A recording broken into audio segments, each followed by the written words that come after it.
everyone, welcome back to the Lord of the Rings Online. This is Gnarlo here. Say hello to everyone, Gnarlo. Good boy. When last we left off, we were here at the library in Esteldin, or Halberad's study, whichever way you want to say it. And we were going to debate what we were going to do next. I know we need to go see Ms Lowbanks, but I think we're also going to go ahead and try and take on Book 3, Chapter 7. Which is what? The council assembled. We need to go talk to Aragorn in Rivendell.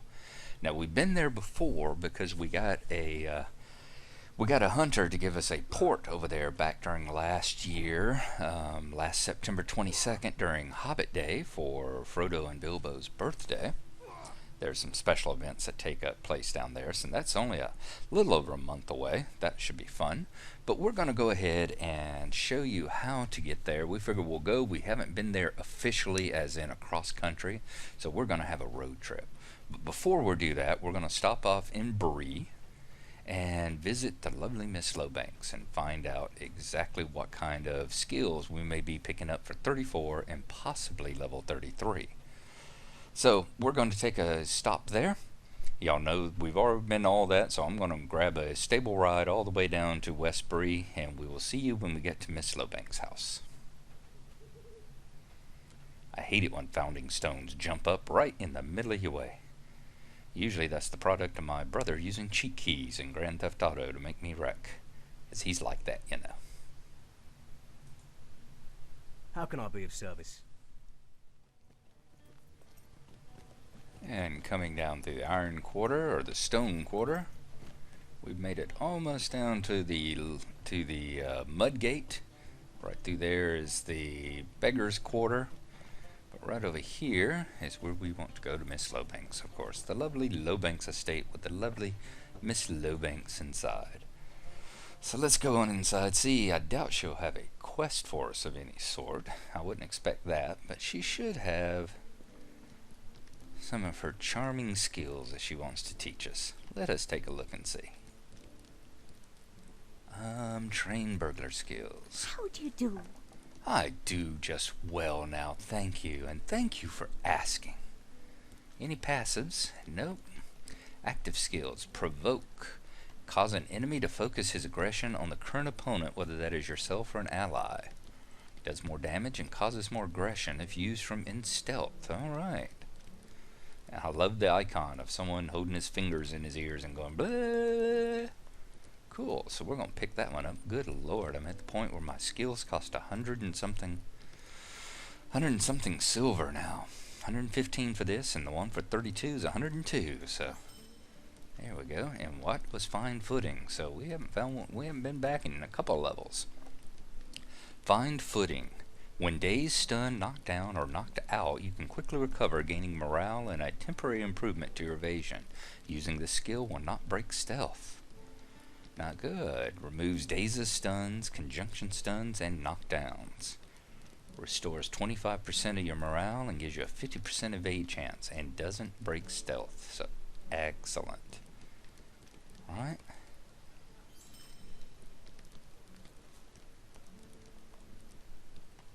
So there's our find footing. Is that right? Yes. I am going to move them both up here on the top row for the moment, since I do not really know where I'm going to put them at yet.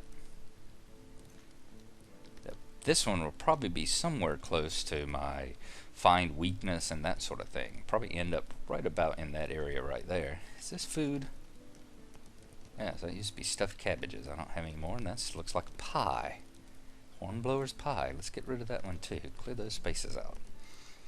Alright. Find footing will probably be, I'm going to have it close. I'm thinking I'm going to put that one here. And put this one, maybe right there. We'll try that. Hopefully I'll be able to remember to use them now. What was this one again? That one, pickpocket. Clever retort. Okay, so there we go. There's our new skills. Hopefully we'll get some good opportunities to use those. In the meantime, let us head back out, and we will head to the southern,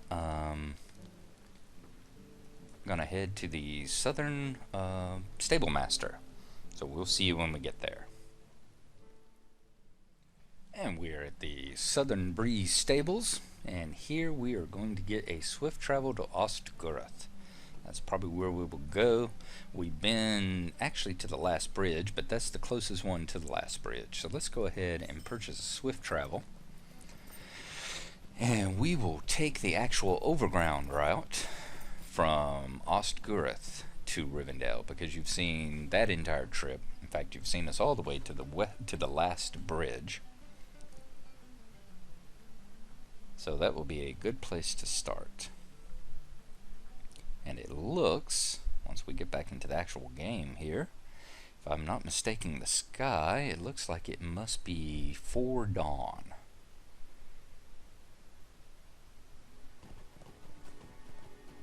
I believe right over there, it looks like the sky is starting to pink up, so it's either the late watches or 4 dawn. Let's see what the late watches. So we're not quite there yet.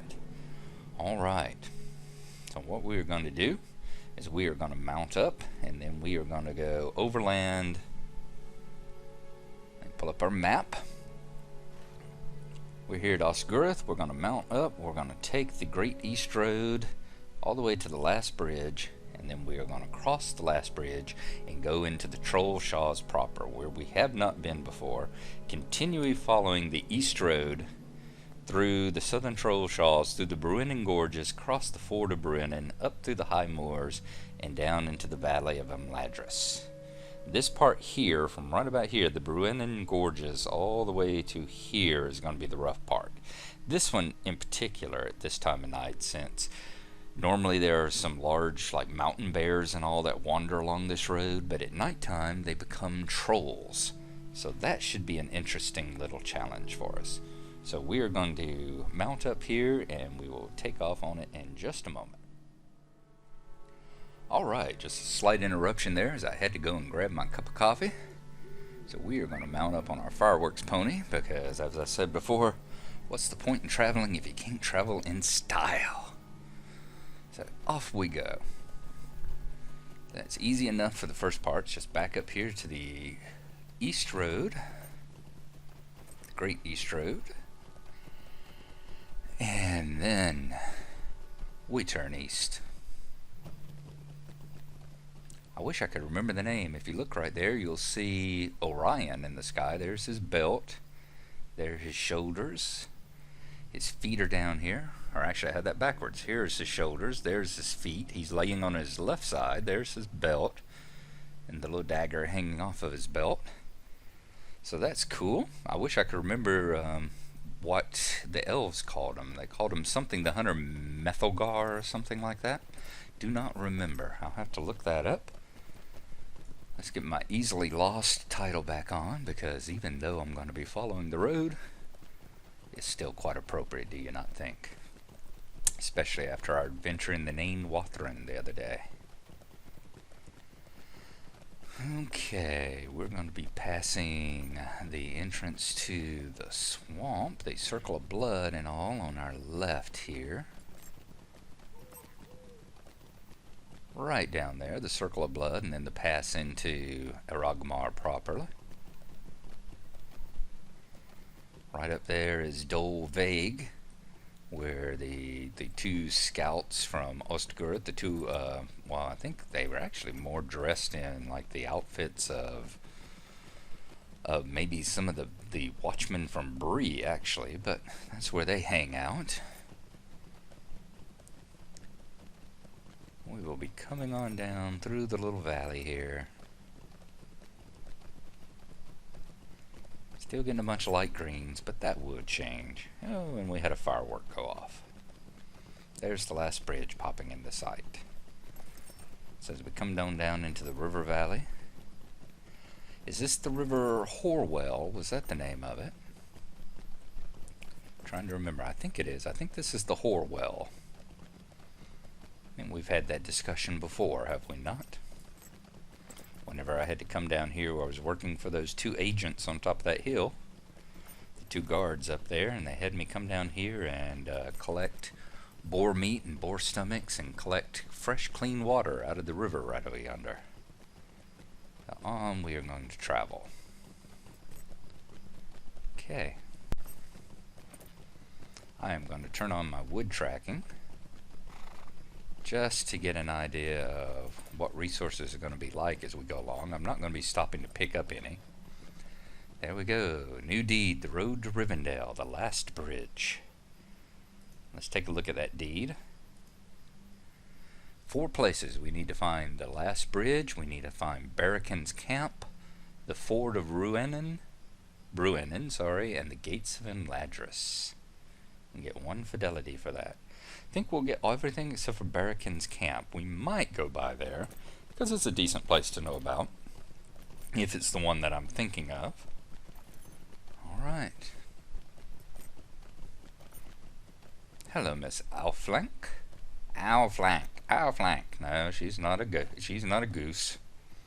Or a duck, or whatever that creature is. So, okay. And I'm starting to get some video lag again, so I'm going to pop out right quick, stop here, and pop out and find out why my frame rate has just plummeted into the single digits. And I will be back.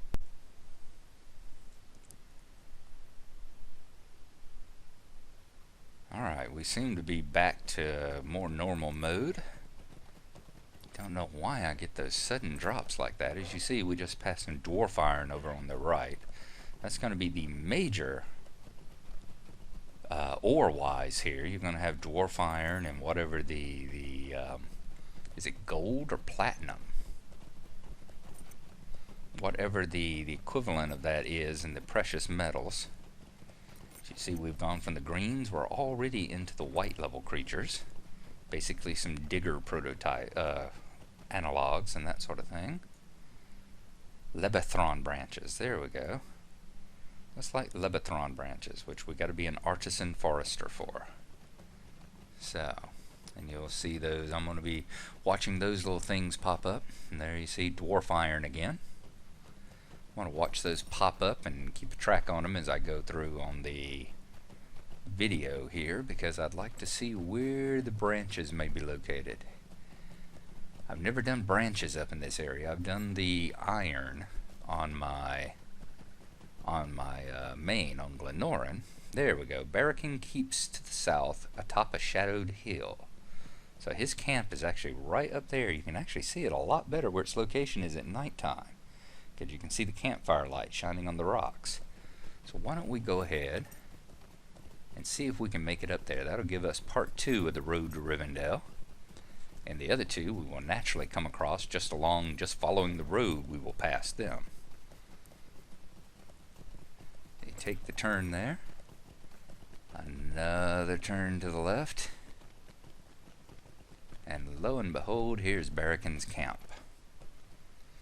Like I said, a good place. They've got some quests up here, plus you've got a supplier that you can sell things to when you're out here in the middle of the wilderness. So this is a good place. Oh, they put in a task board as well. Last time I was here, they hadn't implemented the task system, so that board was not there yet. Alright, let's get on past that stone hoof. So you got some blues, some dark blues, and some whites. Whites as in the level white, not as in the undead. So here we go. So we found Barracan's camp. Let us continue traveling to the east. So we're still in the fairly easy parts of it so far. There's not too many things that come close to the road in this area, as long as you're still in the South Trollshaws. It's whenever you get over, there we go, platinum. That's what I figured it was. Ancient dwarf iron. Yay, another firework. Dwarf iron and platinum. Sorry, Mine Fiend. I know that's rich platinum there. I know you're probably salivating right now. But, sorry, nothing I can do. Wrong character, wrong skills. We will continue on. Just forget it was ever there. And my ceiling fan just blew some papers off of my desk over there.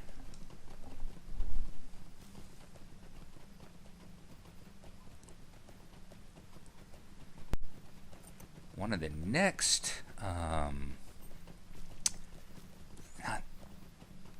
landmarks, that's the word I'm looking for. One of the next landmarks that you're going to come across will be whenever you get into the Bruinen, the Bruinen Gorge, is that what they call it here? The Gorge of Bruinen?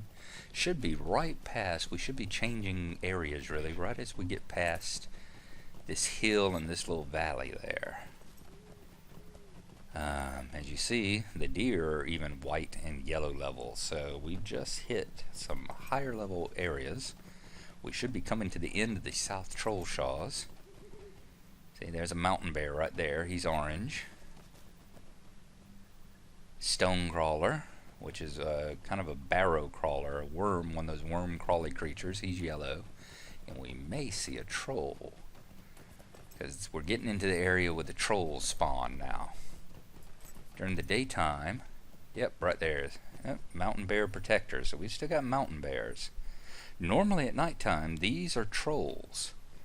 But you have to be careful because they roam the road as well. See, there's another mountain bear. These are usually trolls here. Maybe we're just late enough in the night that they've already spawned and they're ready for their daytime spawn.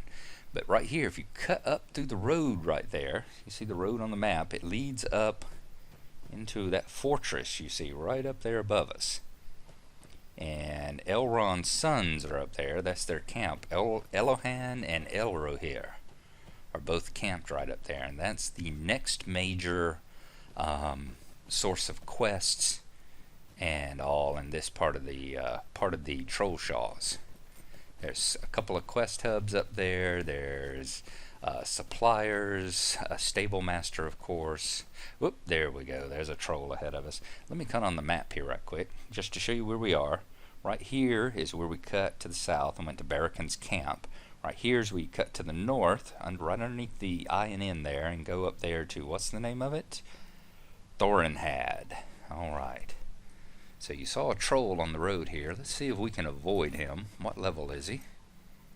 He is orange. He is a level 37 stone troll hurler. So he is actually of the race of trolls, the stone trolls, that Bilbo and the dwarves came across that time. For those of you who are familiar with The Hobbit, or familiar with either from the book or the movie, and even the Lord of the Rings for that matter, because they do show the petrified versions of Bilbo's trolls. Which, if I knew a little clearer where they are, I would take you over there to meet them. Because it is another fun thing to come across. And I'm starting to get that horrible lag again, so let us turn off and on fraps once more. Oops, there we go. We're back into the 30s. Alright. Whoops! I'm glad that didn't happen when he was a little bit further, but a little bit closer to us. He's an ugly putz, isn't he? Alright. If I was on a character more combat oriented, I'd probably take him on just to see what he can do, but being a little squishy like I am, I don't want to risk it. They can hit pretty hard, they can knock you 4 ways, and most importantly, they can stun the heck out of you. And with them being this, see here now, we got a yellow ones. And with them being this much higher level than I am, I would prefer not to take my chances with them. So let's see if we can sneak through the trees over here, get around him.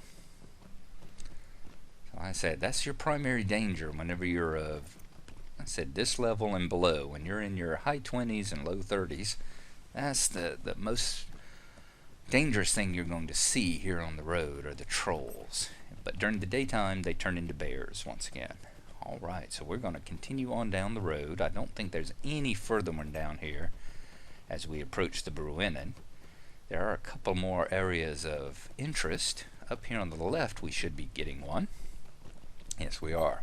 You'll notice a burned out bonfire right here. Those of you who've read the book will remember whenever Frodo and Sam and the 4 hobbits and Aragorn were making their way to the fords. It was after Frodo had been stabbed at Weathertop.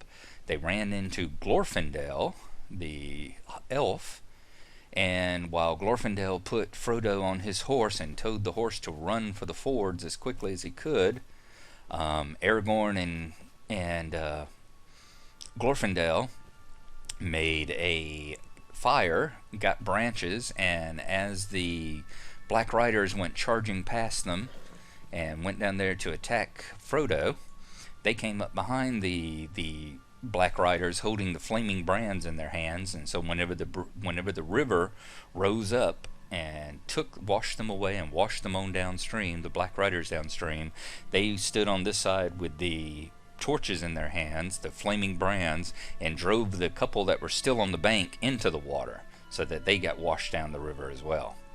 Now in the movie that doesn't happen. The sequence does, but it's Arwen. Instead of Glenorian, they actually send Arwen out, of course, to go and find the hobbits. So she's there instead of the other elf, and the whole scene with the torches doesn't happen either. But that right there is the bonfire where, as I said in the book, in the actual version, where Aragorn and Glorfindel made their flaming brands, and they and the hobbits drove the remaining Nazgul who weren't washed away in the initial flood further into the river and on downstream so that they could save Frodo. So just a little bit of Lord of the Rings trivia there. Now we are reaching the ford of Bruinen. There we go. Here's the river Bruinen. And we are changing things again. We're no longer in the Bruinen Gorges. We're now in the High Moor. This is going to get tricky as well. There aren't any trolls, but we've got a path that leads up and tends to be littered with sicklefly analogs and bears. So it may get a little hairy through here as we have to dodge around them. Yep, there's a bear right up yonder. What level are they? Vicious mountain bear, and it is orange. So let's see if we are able to get our way around. The moor hunters there, your typical lynx-like animal, they are aggressive in that if you stay too close to them, they will attack you. But they won't attack you. They're not hostile. Yes, that's the distinction. They're not hostile. They won't attack you immediately, but they're aggressive in that if you stay too close. And don't forget the dreaded yellow level tater. Nothing worse than getting attacked by a tater. So you see a moor fly as well. See if we can cut between them. We did. This is a rough path. Ignore that platinum there. It does not exist.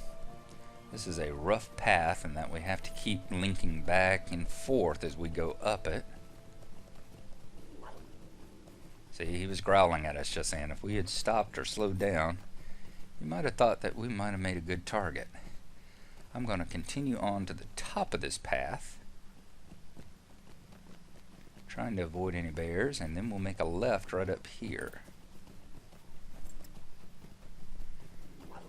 Alright, this hadn't been too bad so far.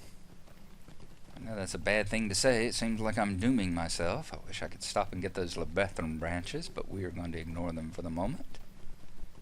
That is the next category I need to check on. Alright. As you see, the sky all around is pinking up, so it must be 4 dawn now. I think it is. Let's see. Yep, 4 dawn. That's the great thing about the game, is when you played it long enough that you can be like the farmers. You can look at the sky and start telling what the time of day is by how much the sky is lightening up. Alright. Let's get around that moorfly there. Now what we are looking for is what Gandalf did. Gandalf started whenever he was leading, if you remember in The Hobbit, the first time they went, they crossed the fords and he led them up into the mountains, and then he started looking for a path. There was a path that just had a few white stones scattered about on it, and that's how he knew he was on the path to Rivendell. And that's what we are looking for, and I think I see some right up ahead of us and to the right. Yep, look at there. We've got some white stones that we're suddenly coming across, and I just saw a little flash there where it looks like something went into hiding. Right there. So I'm glad we got on around that. Here's your nearest campfire. A mustering horn and all. I'm going to pull up the map. We'll take a look. You see where we are, just past the R there in High Moors. So we're about halfway through the moors, almost to the gates of Imladris. We just need to keep following the little path in white, and it will lead us right up to the entrance of Imladris Valley itself. I hope y'all don't get bored on these little travel episodes I do. That's why I'm trying to put the little bits of lore and knowledge from the books in there. God knows I've been reading them since I think I read them for the first time when I was 12.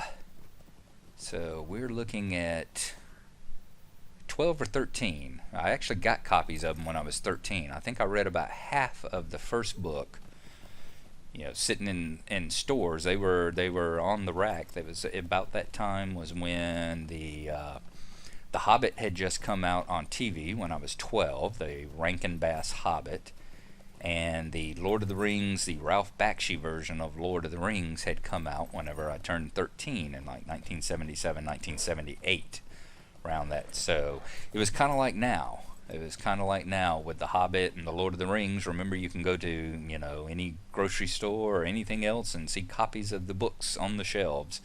It was the same kind of thing. My parents would be shopping, and I'd be sitting there flipping through, reading the book. And I think I got about half of it read off of store shelves, waiting for them to finish shopping, until I turned 13 and got my own copies and read them for the first time. So I've read them at least once a year for 25 years now, a quarter of a century. So I've read them at least 30 times. And The Hobbit, God knows how many times, well over 100 probably. Now look at here, we've got a couple of purple sentinels. They look like elves. They smell like elves. They stand like elves. So they must be either Calvin Klein models, heroin addicts, or possibly both.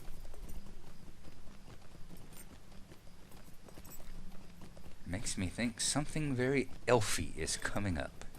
And there we go. Completed the road to Rivendell, the gates of Imladris.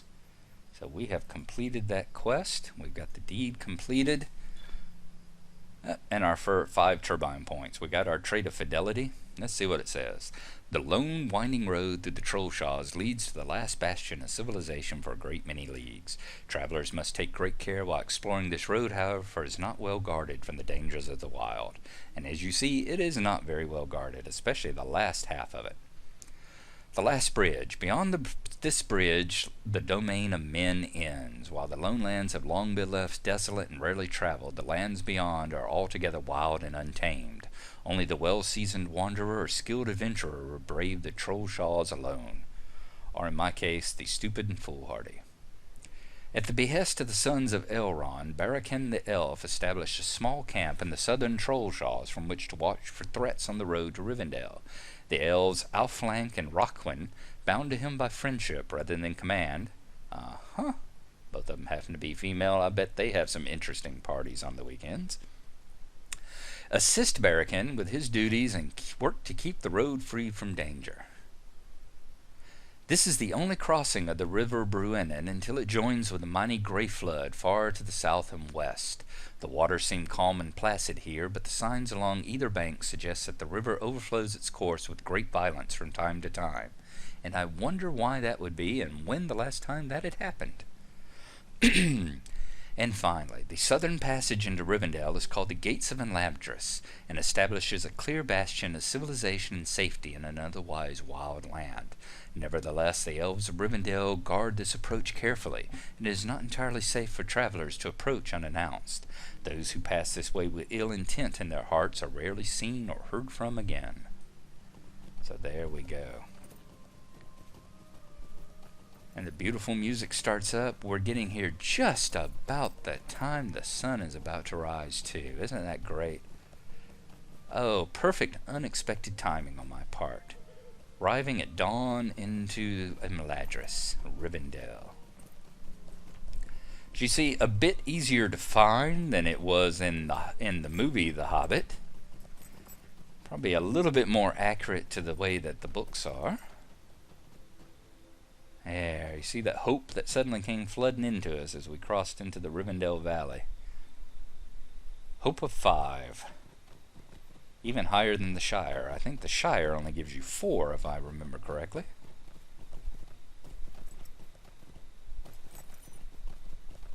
But there's 1 or 2 places in here where the hope will get even higher. Just like you've seen whenever we're around Aragorn or we get around Gandalf, how the hope climbs. There's a couple of people here that can even give us higher hope than he can.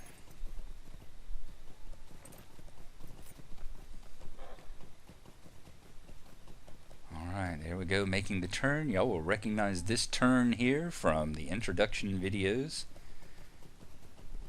at the start of every single one of the episodes of Gnarlo Plays LOTRO. There's the road that winds on down, across the Rivendell bridge and on up the hill to the last homely house.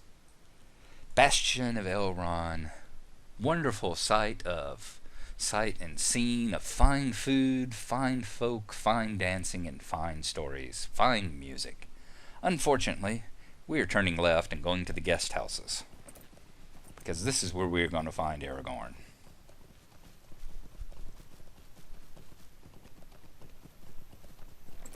Yep, for a fine host, I mean, you're welcome there, but he wants to keep the stinky tourist as far away as possible, I am afraid. Alright, here are the guest rooms. Let's go on inside. Nobody wants the tourist coming around and disrupting their day-to-day activities, do they? We feel the same thing in this town when it's football season and all the folks from football come riding in. Here's a couple of people I don't think we've introduced you to before. Here's Legolas. Doesn't he look magnificent? He's studying the map of Eredor. Let me send him, our little guy, a message saying, not right now, thank you. Cut off caps locks.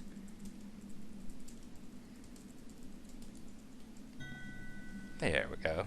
And see, that's how you ask someone to join a kinship or get someone to join a fellowship, as y'all have heard me complain and rant about before. See, it's nice to ask. Here's Gimli.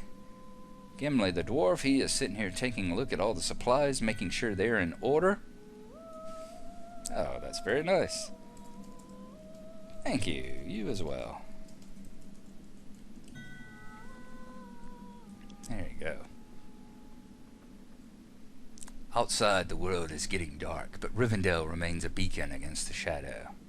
There's the man with the plan, Aragorn himself. Oh, and Boromir. Ooh, I hadn't noticed Boromir lurking sneakily over there where you can't see him when you first come in. Let's talk to Aragorn. Tell him about the council assembles. I thank you for this news.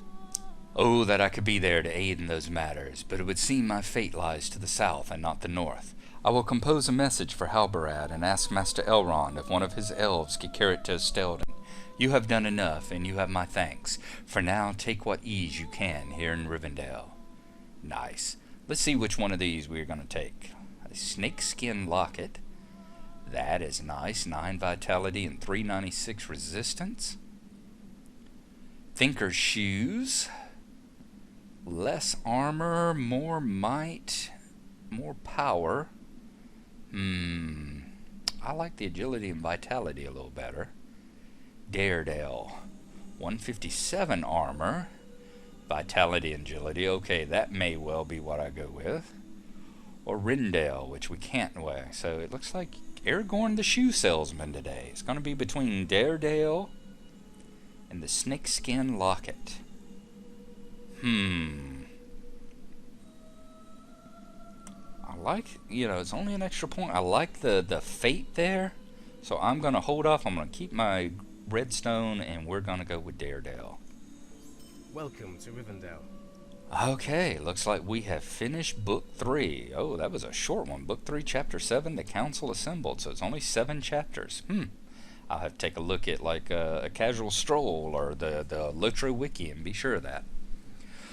Book 4, Forward, The Troubles of Rivendell. Welcome to Rivendell, where you will find the last homely house east of the sea, Gnarlo. The road to Imladris is not as forgiving as it once was, and I commend you for your efforts. I hope the waters of the ford have calmed since our passage. We left them in turmoil. I fear the cause of these troubles is not yet concluded. Lord Elrond is the master of the house here. He should be giving news of your arrival. You will find him in his library on the upper floor of the last homely house to the northeast. So we need to go talk to Elrond. Excellent. What I am going to show you, we're not going to go straight to Elrond. We'll save that for next time. What we will do, let's go back outside into the valley. Look at there, daytime. Dawn has arrived. Has arrived. There we go. Let's get back on our horse. And what we're going to do, like I said, here's the guest house. That's the road back to the last homely house, which is around that rock back over there on the other bank.